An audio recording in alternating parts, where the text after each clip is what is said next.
And some people say, but Barb, if I drink water, my legs swell. Do you know what that tells me? The water is not getting inside the cell. The cell is, and the water needs help to get into the cell.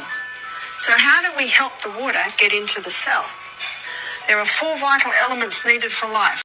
But what's a surprise to most people is the 3rd vital element needed for life is sodium.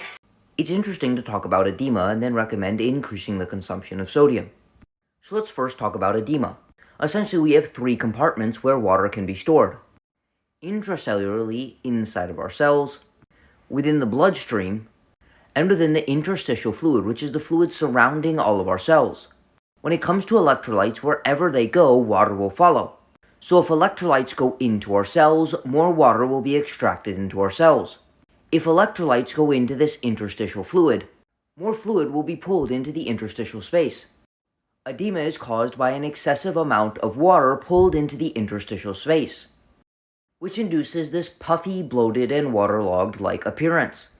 When we talk about sodium, there's about 10 millimoles per liter of sodium within the intracellular fluid. Conversely, there's about 140 millimoles per liter of sodium inside of our bloodstream and 145 within the interstitial space.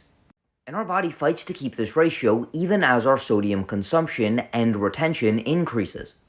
Given where sodium is actually held, mostly in the extracellular space, if we increase our consumption of sodium, we would expect more fluid to begin filling this interstitial space and edema to actually get worse.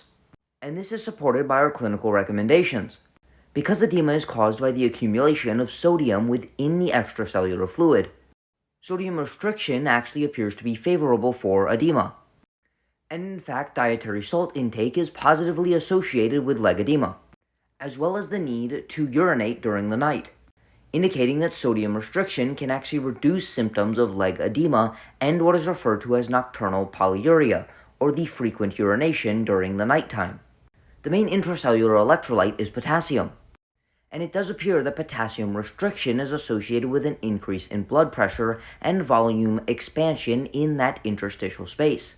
Therefore, increasing our consumption of potassium may be a truly effective strategy to increase intracellular hydration and decrease extracellular fluid retention.